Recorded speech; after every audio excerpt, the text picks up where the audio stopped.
คนยังไงกลางมึงมาแล้วเอาหัวครับจะต้องตุนไปลงปฏิบัติเอาไปเอาหัวลงเอาหัวลงขัดหลังไงไปจังหวัดต้องหัวลงยาวันลงเอา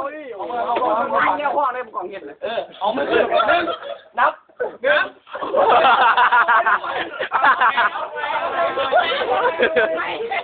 เฮ้ยบังมาลงมาเนี่ย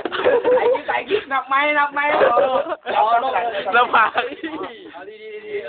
ได้นั่นขัดหลังไม่ขึ้นที่ไหนขัดหลัง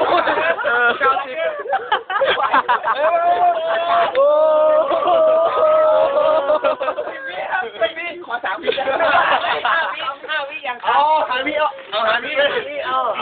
นับไปดูเรื่องของเรื่องทำไปเลยไอ้เหี้ยมึงทำไม่ดีคอหักนะมึงเก่งของแข่งอันจมูกเราบอกจมูก